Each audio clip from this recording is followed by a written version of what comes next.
American നേതൃത്വത്തിൽ ഇറാനെതിരെ മറ്റൊരു സൈനിക ആക്രമണം നടക്കുന്നതിന് മുൻപ് ഇസ്രയേൽ മുൻപില്ലാത്ത വിധം അത്യന്തം അപൂർവവും കടുത്തതുമായ ഒരു ഉറപ്പ് വാഷിംഗ്ടണിനോട് ആവശ്യപ്പെടുന്നതായി റിപ്പോർട്ടുകൾ പുറത്തുവരുന്നു. അമേരിക്കൻ പ്രസിഡന്റ് ഡൊണാൾഡ് ട്രംപ് ആരംഭിക്കുന്ന ഏത് സൈനിക നടപടിയും ഇസ്രയേലിന്റെ മുഴുവൻ ലക്ഷ്യങ്ങളും പൂർത്തിയാക്കുന്നത് വരെ തടസ്സമില്ലാതെ തുടരുമെന്ന് ട്രംപ് ഉറപ്പു നൽകണമെന്നാണ് ടെൽ അവീവിന്റെ പ്രധാന നിബന്ധന. ഇസ്രയേൽ പരസ്യമായി സ്ഥിരീകരിച്ചിട്ടില്ലെങ്കിലും ഇറാൻ ഭരണകൂടത്തിന്റെ പൂർണ്ണമായ കീഴടങ്ങൽ, നിലവിലെ ഇസ്ലാമിക് റിപ്പബ്ലിക് നേതൃത്വത്തെ അധികാരത്തിൽ നിന്നും പുറത്താക്കൽ, പശ്ചിമേഷ്യയിലുടനീളമുള്ള ഇറാൻ അനുകൂല പ്രതിരോധ നിരകളെ വൻതോതിൽ തകർത്തുകളയൽ എന്നിവയാണ് റിപ്പോർട്ട് ചെയ്യപ്പെട്ട പ്രധാന ലക്ഷ്യങ്ങൾ. ഇറാനെതിരെയുള്ള പോരാട്ടം പകുതി വഴിയിൽ ഉപേക്ഷിക്കപ്പെടരുത് എന്ന ഇസ്രയേലിന്റെ നിശ്ചയദാർഢ്യമാണ് ഈ ആവശ്യത്തിന് പിന്നിലുള്ളത്.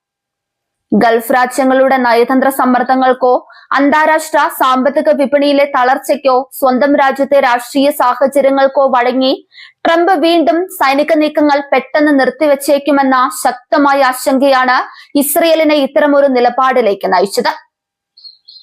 മുൻപ് അന്തിമ നിമിഷത്തിൽ ആക്രമണം റദ്ദാക്കിയ ട്രംപിന്റെ ശൈലി ഇസ്രയേലിന്റെ തന്ത്രപരമായ കണക്ക് കൂട്ടലുകളെ തകിടം മറിച്ചിരുന്നു. അമേരിക്കയും ഇസ്രയേലും തമ്മിൽ യുദ്ധത്തിന്റെ അന്തിമ ലക്ഷ്യങ്ങളെ കുറിച്ച് നിലനിൽക്കുന്ന ആഴത്തിലുള്ള വീക്ഷണ വ്യത്യാസത്തെയാണ് ഈ നിബന്ധന തുറന്നു കാട്ടുന്നത്. വൈറ്റ് ഹൌസ് ആക്രമണങ്ങളെ പ്രധാനമായും കാണുന്നത് ഇറാന്റെ നയതന്ത്ര ചർച്ചകളിലേക്ക് തിരികെ കൊണ്ടുവരാനും തങ്ങൾക്ക് അനുകൂലമായ കരാറുകളിൽ ഒപ്പുവെപ്പിക്കാനുമുള്ള ഒരു സമ്മർദ്ദ തന്ത്രമായിട്ടാണ്. എന്നാൽ ഇസ്രയേൽ പ്രധാനമന്ത്രി ബെഞ്ചമിൻ നെതന്യാഹുവിന്റെ നിലപാട് കേവലം നയതന്ത്ര ചർച്ചകൾക്കപ്പുറം ടെഹ്റാനിലെ ഭരണമാറ്റം ലക്ഷ്യമിട്ടിട്ടുള്ള ഒരു അന്ത്യമില്ലാത്ത പോരാട്ടത്തിലേക്ക് അമേരിക്കയെ തള്ളിവിടുന്നതാണ്. ഇറാന്റെ വിനാശകരമായ ശേഷികൾ എന്നേക്കുമായി തകരണമെന്നതാണ് നെതന്യാഹുവിന്റെ ആഗ്രഹം. ഇറാൻ ഇതിനകം തന്നെ മേഖലയിൽ തങ്ങളുടെ പ്രഹരശേഷി തെളിയിച്ചു കഴിഞ്ഞ സാഹചര്യത്തിലാണ് ഈ തർക്കങ്ങൾ നടക്കുന്നത്. മേഖലയിലെ US സൈനിക താവളങ്ങൾ, ഗൾഫ് രാജ്യങ്ങളിലെ പ്രമുഖ ഊർജ്ജാടിസ്ഥാന സൗകര്യങ്ങൾ, അന്താരാഷ്ട്ര ചരക്ക് കപ്പൽ ഗതാഗതം എന്നിവയ്ക്ക് നേരെ അതിശക്തമായ തിരിച്ചടി നൽകാൻ തങ്ങൾക്ക് സാധിക്കുമെന്ന് ഇറാൻ മുൻ ആക്രമണങ്ങളിലൂടെ തെളിയിച്ചിട്ടുണ്ട്. ഈ പശ്ചാത്തലത്തിൽ ഡൊണാൾഡ് ട്രംപ് കടുത്ത പ്രതിസന്ധിയിലാണ് ആക്കപ്പെട്ടത്. യുദ്ധത്തിൽ നിന്നും എപ്പോൾ പിന്മാറണമെന്ന് സ്വന്തമായി തീരുമാനിക്കാനുള്ള അമേരിക്കയുടെ അധികാരം നിലനിർത്തണമോ അതോ ടെഹ്റാൻ കീഴടങ്ങുന്നതുവരെ യുദ്ധം അവസാനിപ്പിക്കില്ലെന്ന ഇസ്രയേലിന്റെ വാശിക്ക് വഴങ്ങി ഒരു ദീർഘകാല മഹായുദ്ധത്തിലേക്ക് എടുത്തു ചാടണമോ എന്ന് ട്രംപ് തീരുമാനിക്കേണ്ടി വരും. അമേരിക്കൻ വിദേശ നയത്തിൽ ഇതിനു മുമ്പ് അനുഭവപ്പെട്ടിട്ടില്ലാത്ത വിധമുള്ള ഈ സമ്മർദ്ദം വാഷിംഗ്ടണിലെ രാഷ്ട്രീയ വൃത്തങ്ങളിലും വലിയ പുകച്ചിലുണ്ടാക്കി. വിദേശ രാജ്യങ്ങളുടെ രാഷ്ട്രീയ ലക്ഷ്യങ്ങൾ പൂർത്തീകരിക്കാൻ അമേരിക്കൻ പടയാളികളുടെ ജീവനും സമ്പത്തും പണയം വെക്കരുതെന്ന ശബ്ദം US ഭരണകൂടത്തിനുള്ളിൽ ശക്തമാകുന്നുണ്ട്. അതേസമയം ഭരണമാറ്റമല്ലാതെ മറ്റൊരു ഓപ്ഷൻ ഇസ്രയേലിന്റെ നിലനിൽപ്പിന് പര്യാപ്തമല്ലെന്ന് ഇസ്രയേലി സൈനിക വിദഗ്ധർ വാദിക്കുന്നു.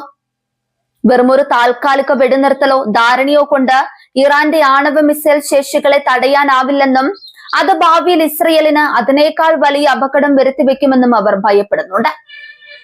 മേഖലയിലെ അറബ് രാജ്യങ്ങൾ വളരെ ആശങ്കയോടെയാണ് ഈ തർക്കങ്ങളെ നോക്കിക്കാണുന്നത്. യുദ്ധം ഭരണമാറ്റത്തിലേക്ക് വഴിമാറിയാൽ പശ്ചിമേഷ്യയിലുടനീളം ഉണ്ടാക്കുന്ന അരാജകത്വവും ക്രമസമാധാന തകർച്ചയും തങ്ങളുടെ സമ്പദ് വ്യവസ്ഥയെ പൂർണ്ണമായി തകർക്കുമെന്ന് സൗദി അറേബ്യ, UAE തുടങ്ങിയ രാഷ്ട്രങ്ങൾ ഭയപ്പെടുന്നു.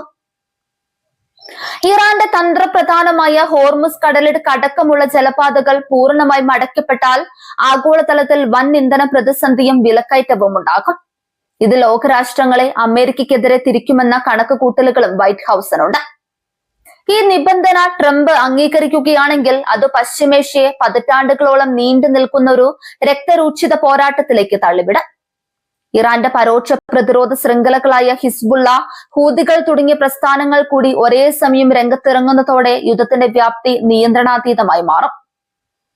ഇസ്രയേലിന്റെ ഈ അന്ത്യശാസനം വാഷിംഗ്ടണും ടെൽ അവീവും തമ്മിലുള്ള തന്ത്രപരമായ ബന്ധങ്ങളിൽ വലിയ വിള്ളലുകൾ ഉണ്ടാക്കിയിട്ടുണ്ട്. ട്രംപിന്റെ അമേരിക്ക ഫസ്റ്റ് നയവും നെതന്യാഹുവിന്റെ വൻ യുദ്ധതന്ത്രവും തമ്മിൽ എവിടെ വിട്ടുവീഴ്ച ചെയ്യുമെന്നതിനെ ആശ്രയിച്ചിരിക്കും മേഖലയിലെ നാളത്തെ ഭാവി. നെതന്യാഹു മുന്നോട്ട് വെച്ച ഈ അന്തിമ നിബന്ധന അമേരിക്കയുടെ യുദ്ധ പദ്ധതികളെ പൂർണ്ണമായും പുനഃപരിശോധിക്കാൻ നിർബന്ധിതമാക്കിയിരിക്കുകയാണ്. ഇറാനെ പൂർണ്ണമായി കീഴടക്കുന്നതുവരെ വിശ്രമമില്ലെന്ന ഇസ്രയേലിന്റെ നിലപാട് പശ്ചിമേഷ്യൻ യുദ്ധക്കളത്തെ പുതിയൊരു സങ്കീർണ ഘട്ടത്തിലേക്ക് നയിച്ചിരിക്കുന്നു.